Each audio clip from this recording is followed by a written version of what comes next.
ರಮೇಶ್ ಜಾರಕಿಹೊಳಿ ಸಿದ್ದರಾಮಯ್ಯ ವಿರುದ್ಧ ನಿಂತ್ಕೊಂಡು ತನ್ನ ಸಹೋದರ ಸತೀಶ್ ಜಾರಕಿಹೊಳಿಗೆ ಸಾಥ್ ಕೊಟ್ಟು ಡಿ ಕೆ ಶಿವಕುಮಾರ್ ಅವ್ರನ್ನ ಮೂಲೆಗುಂಪು ಮಾಡಿ ಸಿದ್ದರಾಮಯ್ಯನವ್ರನ್ನೇ CM ಮಾಡೋದಕ್ಕೆ ಸಾಥ್ ಕೊಡುವ ಲಕ್ಷಣಗಳು ಕೂಡ ಇದೆ.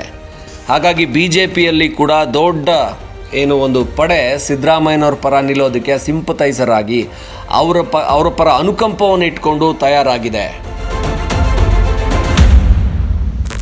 ಸಿದ್ದರಾಮಯ್ಯನವರೇ 5 ವರ್ಷ CM ಆಗಿ ಮುಂದುವರಿತಾರೆ. ಇದರಲ್ಲಿ ಯಾವ ಬದಲಾವಣೆನೂ ಇಲ್ಲ ಅಂತ ಹೈಕಮಾಂಡ್ ಹೇಳೋದಷ್ಟೇ ಬಾಕಿ ಇದೆ. ಡಿ ಕೆ ಶಿವಕುಮಾರ್ಗೆ CM ಆಗುವ ಅವಕಾಶ ಬಹುತೇಕ ಕೈ ತಪ್ಪಿದ ಹಾಗೆ ಕಾಣಿಸ್ತಾ ಇದೆ. ಅದು ಎಷ್ಟೇ ಪ್ರಯತ್ನಗಳನ್ನು ಮಾಡಿದರೂ ಪದೇ ಪದೇ ತಾನೆಷ್ಟೇ ಹೊಡೆತಗಳನ್ನು ಕೊಟ್ಟರೂ ಕೂಡ ಸಿದ್ದರಾಮಯ್ಯನವರು ಬಂಡೆಗಿಂತ ಗಟ್ಟಿಯಾಗಿ ಕಬ್ಬಿಣದಷ್ಟು ಗಟ್ಟಿಯಾಗಿದ್ದಾರೆ. ಜಗ್ಗೋಕೆ ರೆಡಿ ಇಲ್ಲ. ಹನಿ ಟ್ರ್ಯಾಪ್ನ ಒಂದು ಹೊಸ ಹೈಡ್ರಾಮಾ ಸೃಷ್ಟಿಯಾಯಿತು. ಅಲ್ಲಿ ಮತ್ತೊಮ್ಮೆ ಡಿ ಕೆ ಶಿವಕುಮಾರ್ ಅವರಿಗೆ ಹಿನ್ನಡೆಯಾದ ಹಾಗೆ ಕಾಣಿಸ್ತಾ ಇದೆ. ಇಲ್ಲಿ ಎಷ್ಟೇ ಪೆಟ್ಟುಗಳನ್ನು ಕೊಟ್ಟರೂ ಕೂಡ ಪಟ್ಟು ಸಡಿಲಿಸ್ತಾ ಇಲ್ಲ ಸಿದ್ದರಾಮಯ್ಯ. ಅಕ್ಟೋಬರ್ ನವೆಂಬರ್ ವೇಳೆಗೆ ನೀವು CM ಸ್ಥಾನ ನನಗೆ ಬಿಟ್ಟು ಕೊಡಲೇಬೇಕು ಅಂತ ಡಿ ಕೆ ಶಿವಕುಮಾರ್ ಹೈಕಮಾಂಡಿಂದ ಎಷ್ಟು ಒತ್ತಡವನ್ನು ತಂದರೂ ಕೂಡ ಸಿದ್ದರಾಮಯ್ಯ ಹೈಕಮಾಂಡ್ ತಲುಪದೇನೆ, ಹೈಕಮಾಂಡಲ್ಲಿ ಯಾರನ್ನೂ ಕೂಡ ಮಾತಾಡಿಸ್ದೇನೆ ತಾನಿದ್ದ ಸ್ಥಳದಿಂದಾನೇ ಸಂದೇಶ ಕೊಡ್ತಾ ಇದ್ದಾರೆ. ಯಾವ ಕಾರಣಕ್ಕೂ CM ಸ್ಥಾನನ ಬಿಟ್ಟು ಕೊಡಲ್ಲ. ಇದಂತೂ ಶತಸಿದ್ಧ. ನಾನೇ 5 ವರ್ಷ CM. ಮಾರಿದರೆ ನೆಕ್ಸ್ಟ್ ಅವಧಿಗೂ ಕೂಡ 2028ರಲ್ಲಿ ಕೂಡ ನಾನು ಸ್ಪರ್ಧೆ ಮಾಡ್ತೀನಿ. ನಾನು ಸ್ಪರ್ಧೆ ಮಾಡಿದರೆ ನನಗೆ ಅವಕಾಶ ಕೊಡಬೇಕು. ಆ ಕಾರಣಕ್ಕಾಗಿ ಸುಮ್ಮನಿರಿ, ಇನ್ನು 3 ವರ್ಷ ನನ್ನ ಟಚ್ ಮಾಡೋಕ್ಕೆ ಬರಬೇಡಿ ಅನ್ನುವಂಥ ಸಂದೇಶವನ್ನು CM ಕೊಟ್ಟ ಹಾಗಿದೆ. ಇಲ್ಲಿ ಹನಿ ಟ್ರ್ಯಾಪ್ ಅನ್ನುವಂಥ ವಿಚಾರವನ್ನು ರಾಜಣ್ಣ ಸದನದಲ್ಲಿ ಮಾತಾಡಿ ಮತ್ತೆ ಕಳೆದು ಹೋದರು, ಕಾಣೆ ಆಗ್ತಾರೆ. ಆ ಒಂದು ಕಿಡಿಯನ್ನು ಹೊತ್ತಿಸಿದ್ದೇ ಸಿದ್ದರಾಮಯ್ಯ ಅನ್ನುವಂಥ ಚರ್ಚೆ ಜೋರಾಗಿದೆ. ಸಿದ್ದರಾಮಯ್ಯನವ್ರ ಮೇಲೆ ಒತ್ತಡ ಇತ್ತು, ಇನ್ನು ಕೆಲವು ತಿಂಗಳುಗಳಲ್ಲಿ ಅಧಿಕಾರವನ್ನು ಬಿಟ್ಟು ಕೊಡಬೇಕು ಅಂತ. ಅದಕ್ಕೆ ಏನೇನು ಮಾಡಬೇಕು ಅನ್ನೋ ವಿಚಾರವನ್ನು ಸಿದ್ದರಾಮಯ್ಯ ಬಣ ತಯಾರಿ ಮಾಡ್ಕೋತಾ ಇತ್ತು. ಇದಕ್ಕೆ ತಕ್ಕಂತೆ ಸಿದ್ದರಾಮಯ್ಯ ಬಣಕ್ಕೆ ಪದೇ ಪದೇ ಅದರ ಓಕಲ್ಲಾಗಿ ಅವರ ವಕ್ತಾರರಾಗಿ ಮಾತಾಡ್ತಿದ್ದಂಥ ರಾಜಣ್ಣ ಸದನದಲ್ಲೇ ನನ್ನ ಮೇಲೆ ಹನಿ ಟ್ರ್ಯಾಪ್ ಆಗಿದೆ ಅನ್ನುವಂಥ ಒಂದು ಮಾಹಿತಿಯನ್ನು ಕೊಟ್ಟರು. ಅದು ದೊಡ್ಡ ಗದ್ದಲವನ್ನು ಎಬ್ಬಿಸ್ತು. ಅದು ದೊಡ್ಡ ಕೋಲಾಹಲವನ್ನು ಎಬ್ಬಿಸ್ತು, ದೊಡ್ಡ ಪ್ರತಿಭಟನೆಗೆ ಕಾರಣ ಆಯಿತು. ಇಲ್ಲಿ ಮತ್ತೊಂದು ಪ್ರಮುಖ ವಿಚಾರ ಅಂದರೆ BJPಯಲ್ಲಿ ಕೂಡ ಸಿದ್ದರಾಮಯ್ಯ ಸಿಂಪತೈಸರ್ಗಳಿದ್ದಾರೆ ಅನ್ನೋದು ಚರ್ಚೆ ಆಗ್ತಾ ಇರೋದೆ, ವಿಮರ್ಶೆ ಆಗ್ತಾ ಇರುವಂಥ ವಿಚಾರ. ಸಿದ್ದರಾಮಯ್ಯನವರ ಪರವಾದಂಥ ಒಲವು BJPಯಲ್ಲಿ ಬಹಳಷ್ಟು ಜನರಿಗಿದೆ. ಒಂದು ವೇಳೆ ಡಿ ಕೆ ಶಿವಕುಮಾರ್ ಪಟ್ಟು ಹಿಡಿದು ಕಾಂಗ್ರೆಸ್ಸಿಂದ ಹೊರಗಡೆ ಬಂದು ರೆಬೆಲ್ ಆಗಿ ನನಗೆ CM ಸ್ಥಾನ ಬೇಕೇ ಬೇಕು ಅಂತೇಳಿ ಹೊರಗಡೆ ಬಂದರೂ ಕೂಡ ಎಷ್ಟು ಶಾಸಕರನ್ನು ಕರ್ಕೊಂಡು ಹೊರಗಡೆ ಬರ್ಬೋದು? ಅದಕ್ಕೆ ರಿವರ್ಸ್ ಆಪರೇಷನನ್ನು BJPಯಿಂದ ಮಾಡೋದಕ್ಕೆ ಸಿದ್ದರಾಮಯ್ಯ ಬಣ ಈಗಾಗಲೇ ರೆಡಿಯಾಗಿದೆ. ಸಿದ್ದರಾಮಯ್ಯನವ್ರನ್ನ CM ಆಗಿ ಉಳಿಸೋದಕ್ಕೆ ಈಗಾಗಲೇ ರಿವರ್ಸ್ ಆಪರೇಷನ್ಗೆ ಕೂಡ ದೊಡ್ಡ ರೀತಿಯಲ್ಲಿ ಸತೀಶ್ ಜಾರಕಿಹೊಳಿ, KN ರಾಜಣ್ಣ ಹಾಗೆಯೇ MB ಪಾಟೀಲ್ ತರಹದ ನಾಯಕರು ರೆಡಿಯಾಗಿದ್ದಾರೆ.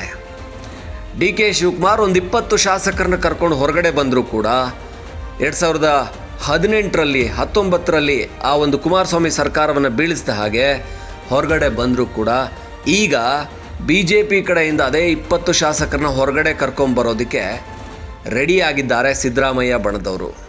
KN ರಾಜಣ್ಣ ಹನಿ ಟ್ರ್ಯಾಪ್ ವಿಚಾರವನ್ನು ಸದನದಲ್ಲಿ ಹೊರಗೆ ತರ್ತಿದ್ದಂತೆ ಅದರ ಪರವಾಗಿ ಸತೀಶ್ ಜಾರಕಿಹೊಳಿ ದನಿ ಎತ್ತಿದ್ರು.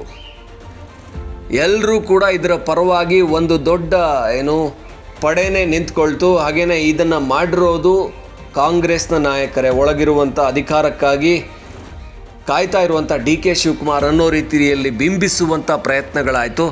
ಆದರೆ ರಾಜಣ್ಣ ಹೊರಗೆ ಬಂದು ಅಧಿಕೃತವಾಗಿ ಎಲ್ಲಿ ಕೂಡ ದೂರು ಕೊಡಲಿಲ್ಲ. ಹಾಗೆಯೇ ಒಂದು ಕಲ್ಲನ್ನು ಎಸೆದು ಅಲ್ಲಿಂದ ಎಸ್ಕೇಪ್ ಆದರು. ಆದರೆ ಕಲ್ಲು ಗುರಿ ತಲುಪ್ತೋ ಬಿಡ್ತೋ ಗೊತ್ತಿಲ್ಲ, ಆದರೆ ಕಲ್ಲು ಬಿತ್ತು ಅನ್ನೋ ಸದ್ದಂತೂ ಬಹಳ ಜೋರಾಗಿ ಕೇಳಿಸ್ತು. ಇದರಿಂದ ಈ ಮುಖ್ಯಮಂತ್ರಿ ಬದಲಾವಣೆ ಅನ್ನೋ ವಿಚಾರದಲ್ಲಿ ಡಿ ಕೆ ಶಿವಕುಮಾರ್ ಅವರು ನುಗ್ಗುತ್ತಿದ್ದಂಥ ವೇಗ ಇತ್ತಲ್ಲ, ಆ ವೇಗಕ್ಕೊಂದು ಬ್ರೇಕ್ ಬಿತ್ತು. ಡಿ ಕೆ ಶಿವಕುಮಾರ್ ಇದರ ಹಿಂದೆ ಇದ್ದಾರೋ ಇಲ್ವೋ ಗೊತ್ತಿಲ್ಲ, ಆದರೆ ಈ ವಿಚಾರವನ್ನು ಹೊರಗೆ ತಂದು ಅದು ಡಿ ಕೆ ಶಿವಕುಮಾರೇ ಮಾಡಿದ್ದಾರೆ ಅನ್ನೋ ರೀತಿಯಲ್ಲಿ ಬಿಂಬಿಸಿ, ಯಾಕೆಂದರೆ ಈ ಹಿಂದೆ ರಮೇಶ್ ಜಾರಕಿಹೊಳಿ ವಿಚಾರದಲ್ಲಿ ಕೂಡ ಇದೇ ಆಗಿತ್ತು. ಅವರು ಮಹಾನ್ ನಾಯಕ ಅಂತ ಹೇಳಿ ಅದು ಡಿ ಕೆ ಶಿವಕುಮಾರೇ ಮಾಡಿದ್ದು ಅಂತ ಹೇಳಿ ದನಿ ಎತ್ತಿದ್ರು. ಇದರಿಂದ ಭಾಳಷ್ಟು ಅಂದರೆ HD ಕುಮಾರಸ್ವಾಮಿ ಕೂಡ ಸರ್ಕಾರವನ್ನು ಬೀಳಿಸೋದಕ್ಕೆ ಮಾಡಿದಂಥ ಪ್ರಯತ್ನಗಳು ಇದರ ಬಗ್ಗೆ ಎಲ್ಲ ಮಾತಾಡಿದರು. ಒಂದು ಕಡೆ ಸಿದ್ದರಾಮಯ್ಯನವರು ಈ ಕೆಲಸವನ್ನು ಮಾಡಿದರೆ, ಮತ್ತೊಂದು ಕಡೆ DK ಶಿವಕುಮಾರ್ ಏನು ಈ CD ಫ್ಯಾಕ್ಟ್ರಿಯನ್ನು ಇಟ್ಕೊಂಡಿದ್ದಾರೆ, ಎಲ್ಲರನ್ನೂ ಕೂಡ ಬ್ಲ್ಯಾಕ್ ಮೇಲ್ ಮಾಡ್ತಾ ಇದ್ದಾರೆ, ಹನಿ ಟ್ರ್ಯಾಪ್ ಮಾಡ್ತಾ ಇದ್ದಾರೆ ಅನ್ನೋ ವಿಚಾರಗಳು ಆಗಲೇ ದೊಡ್ಡ ಮಟ್ಟಿಗೆ ಸುದ್ದಿಯಾಗಿತ್ತು. ಇದು ರಮೇಶ್ ಜಾರಕಿಹೊಳಿ ಅವ್ರನ್ನ ಸೈಡಿಗೆ ತಳ್ತು. ಈಗ ಅದೇ ರಮೇಶ್ ಜಾರಕಿಹೊಳಿ ಸಿದ್ದರಾಮಯ್ಯ ವಿರುದ್ಧ ನಿಂತ್ಕೊಂಡು ತನ್ನ ಸಹೋದರ ಸತೀಶ್ ಜಾರಕಿಹೊಳಿಗೆ ಸಾಥ್ ಕೊಟ್ಟು DK ಶಿವಕುಮಾರ್ ಅವ್ರನ್ನ ಮೂಲೆಗುಂಪು ಮಾಡಿ ಸಿದ್ದರಾಮಯ್ಯನವ್ರನ್ನೇ CM ಮಾಡೋದಕ್ಕೆ ಸಾಥ್ ಕೊಡುವ ಲಕ್ಷಣಗಳು ಕೂಡ ಇದೆ. ಹಾಗಾಗಿ BJPಯಲ್ಲಿ ಕೂಡ ದೊಡ್ಡ ಒಂದು ಪಡೆ ಸಿದ್ದರಾಮಯ್ಯನವ್ರ ಪರ ನಿಲ್ಲೋದಕ್ಕೆ ಸಿಂಪತೈಸರ್ ಆಗಿ ಅವರ ಪರ ಅನುಕಂಪವನ್ನು ಇಟ್ಕೊಂಡು ತಯಾರಾಗಿದೆ. ಇದರಿಂದ DK ಶಿವಕುಮಾರ್ ಅವರ CM ಸ್ಥಾನದ ಕನಸನ್ನು ಸ್ವಲ್ಪ ದಿನದ ಮಟ್ಟಿಗೆ ಅಥವಾ ಸ್ವಲ್ಪ ವರ್ಷಗಳ ಮಟ್ಟಿಗೆ ಮುಂದೆ ಹಾಕೋದೇ ಒಳ್ಳೆಯದು ಅನ್ನುವಂಥ ಪರಿಸ್ಥಿತಿ. ಯಾಕೆಂದರೆ DK ಶಿವಕುಮಾರ್ ಒಂಥರ hit out or get out ಅನ್ನೋ ರೀತಿ, ಅಂದರೆ ನೇರವಾಗಿಯೇ ಯುದ್ಧ ಮಾಡ್ತಾರೆ. ಅವರು ಫೈಟ್ ಮಾಡಿನೇ ಪಡ್ಕೊಳ್ತೀನಿ ಅನ್ನೋ ರೀತಿಯಲ್ಲಿ ಪ್ರಯತ್ನವನ್ನು ಮಾಡೋಕ್ಕೆ ಹೊರಟಿದ್ದು ಈಗ CM ಸ್ಥಾನಕ್ಕೆ. ಯಾಕಂದರೆ ಸಿದ್ದರಾಮಯ್ಯನಂಥ ಒಬ್ಬ ನಾಯಕರನ್ನು ಅವರಿಂದ ಅಧಿಕಾರವನ್ನು ತಗೋಬೇಕು ಅಂತ ಹೇಳಿದರೆ ತನ್ನ ಶಕ್ತಿ ಏನು ಅಂತ ತೋರಿಸ್ಬೇಕು. ಅದು ಪಾಸಿಟಿವ್ ಆಗಿರ್ಬೋದು, ಇಲ್ಲ ನೆಗೆಟಿವ್ ಆಗಿರ್ಬೋದು. ಸೊ ನೆಗೆಟಿವ್ ಆಗಿ ಆ ಪ್ರಯತ್ನವನ್ನು ಮಾಡಿದರು ಅಂಥೇಳಿ ವಿಮರ್ಶೆ ನಡೀತಾ ಇದೆ. ಹನಿ ಟ್ರ್ಯಾಪ್ ಮಾಡುವ ಮುಖಾಂತರ ಒಂದಷ್ಟು ನಾಯಕರನ್ನು ಸೈಲೆಂಟ್ ಆಗಿರಿಸಿ ತಾನು ಅಧಿಕಾರಕ್ಕೆ ಏರುವಂಥ ಪ್ರಯತ್ನ ಮಾಡಿದರು. ಯಾಕೆಂದರೆ ಅಧಿಕಾರಕ್ಕೆ ಏನು ಬೇಕಾದರೂ ಮಾಡ್ತಾರೆ DK ಶಿವಕುಮಾರ್ ಅನ್ನುವಂಥ ಒಂದು ಈ ಮುನಿರತ್ನ ಪ್ರಕರಣದಲ್ಲಾಗಿರ್ಬೋದು, ಅಥವಾ ಬೇರೆ ಬೇರೆ ಹನಿ ಟ್ರ್ಯಾಪ್ ಅನ್ನಿಸಿದಂಥ ಪ್ರಕರಣ, ರಮೇಶ್ ಜಾರಕಿಹೊಳಿ ಅವರ CD ಪ್ರಕರಣ, ಇದೆಲ್ಲದನ್ನು ನೋಡಿದಾಗ DK ಶಿವಕುಮಾರ್ ಯಾವ ಲೆವೆಲ್ಗೆ ಬೇಕಾದರೂ ಹೋಗಿ ತನ್ನ ಎದುರಾಳಿಗಳನ್ನು ಹಣಿತಾರೆ, ಮಣಿಸ್ತಾರೆ ಅನ್ನೋ ವಿಚಾರಕ್ಕೆ ಇಂಬು ಸಿಕ್ಕಿದಾಗಾಯಿತು. ಆದರೆ ಈಗ ಅದೇ ರಾಜಣ್ಣ ವಿಧಾನಸಭೆಯಲ್ಲಿ ಮಾತಾಡಿದ ನಂತರ DK ಶಿವಕುಮಾರ್ ಎಡವಟ್ಟು ಮಾಡಿಕೊಂಡ್ರ. ಈಗಾಗಲೇ ಕೇಂದ್ರದಲ್ಲಿ ಕೂಡ ಅವರ ರಾಜ್ಯಸಭೆಯಲ್ಲಿ ಕೂಡ ಸದ್ದಾಗ್ತಾ ಇದೆ. ಕೇಂದ್ರದ BJP ಸರ್ಕಾರ ಕೂಡ DK ಶಿವಕುಮಾರ್ ವಿರುದ್ಧ ಮುಗಿಬಿದ್ದಿದೆ. ಅಂದರೆ ಮುಸ್ಲಿಮರಿಗೆ ಮೀಸಲಾತಿ ಕೊಟ್ಟಂಥ ವಿಚಾರದಲ್ಲಿ ಅವರು ಕೊಟ್ಟಂಥ ಹೇಳಿಕೆಗಳು ಸಂವಿಧಾನವನ್ನು ಬದಲಾಯಿಸ್ತೀವಿ ಅನ್ನೋ ಅರ್ಥದಲ್ಲಿ ಬಂದಿರುವಂಥದ್ದು. ಇದು ಕೂಡ DK ಶಿವಕುಮಾರ್ಗೆ ಹಿನ್ನಡೆ ಆಗ್ತಾ ಇದೆ. ಸಿದ್ದರಾಮಯ್ಯ ಮತ್ತೊಮ್ಮೆ ಮುನ್ನಡೆಯನ್ನು ಸಾಧಿಸಿದ್ದಾರೆ. ಕೆಲವು ತಿಂಗಳುಗಳ ಹಿಂದೆ DK ಶಿವಕುಮಾರ್ CM ಸ್ಥಾನಕ್ಕೆ ಹತ್ತಿರ ಆಗ್ತಾಯಿದ್ರು. ಅದರ ಲಕ್ಷಣಗಳು ಗೋಚರಿಸಿತ್ತು, ಅದನ್ನು ನಾವು ನಿಮಗೆ ಹೇಳಿದ್ವಿ. ಆದರೆ ಈಗ DK ಶಿವಕುಮಾರ್ 2 ಹೆಜ್ಜೆ ಹಿಂದೆ ಇಟ್ಟಿದ್ದಾರೆ. ಸಿದ್ದರಾಮಯ್ಯನವರು ಮತ್ತೆ ಸ್ಪಷ್ಟವಾಗಿ ಮೂಡ, ವಾಲ್ಮೀಕಿ ಇದೆಲ್ಲದರಿಂದ ನಿಧಾನಕ್ಕೆ ಹೊರಗಡೆ ಬಂದು, ಅದೆಲ್ಲದರಿಂದ ಸೈಡಿಗೆ ಬಂದು ನಾನೇ ಮುಂದಿನ 5 ವರ್ಷ CM ಅನ್ನೋದನ್ನು ಹೇಳಿದ್ದಾರೆ. ಮತ್ತೆ 3 ಬಜೆಟನ್ನು ನಾನೇ ಮಂಡಿಸ್ತೀನಿ ಅಂತ ಕೂಡ ಸದನದಲ್ಲಿ ಬಜೆಟ್ ಮೇಲಿನ ಚರ್ಚೆಯಲ್ಲಿ CM ಅದನ್ನು ಸಮರ್ಥಿಸಿಕೊಳ್ತಾ ಹೇಳಿದ್ದಾರೆ. ಮುಂದಿನ 3 ಬಜೆಟ್ಗಳು ನನ್ನದೇ ಅಂತ. ಹಾಗಾಗಿ ಈಗಿನ ರಾಜಕೀಯದ ವ್ಯವಸ್ಥೆಗಳಲ್ಲಿ DK ಶಿವಕುಮಾರ್ ಎಷ್ಟೇ ಪ್ರಯತ್ನಗಳನ್ನು ಮಾಡಿದರೂ ಕೂಡ ಸಿದ್ದರಾಮಯ್ಯನವರ ಬಣ ಮತ್ತಷ್ಟು ಸ್ಟ್ರಾಂಗ್ ಆದ ಹಾಗೆ, ಅವರ ರಣತಂತ್ರಗಳು ಸ್ಟ್ರಾಂಗ್ ಆದಾಗ ಕಾಣಿಸ್ತಾ ಇದೆ.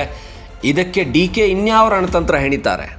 CM ಸ್ಥಾನವನ್ನು ಗಳಿಸ್ಕೊಳ್ಳೋದಕ್ಕೆ DKಯ ಬತ್ತಳಿಕೆಯಲ್ಲಿ ಇನ್ಯಾವ ಬಾಣಗಳು ಉಳಿದಿದೆ, ಇನ್ಯಾವ ದಾಳವನ್ನು ಉರುಳಿಸ್ತಾರೆ ಅನ್ನುವಂಥ ಕುತೂಹಲವಷ್ಟೇ ಉಳಿದಿದೆ. ಸದ್ಯಕ್ಕೆ CM ಸ್ಥಾನದ ರೇಸ್ನಲ್ಲಿ, ಪವರ್ ಶೇರಿಂಗ್ನ ರೇಸ್ನಲ್ಲಿ ಸಿದ್ದರಾಮಯ್ಯ ಮುಂದಿದ್ದಾರೆ, DK 2 ಹೆಜ್ಜೆ ಹಿಂದಿದ್ದಾರೆ.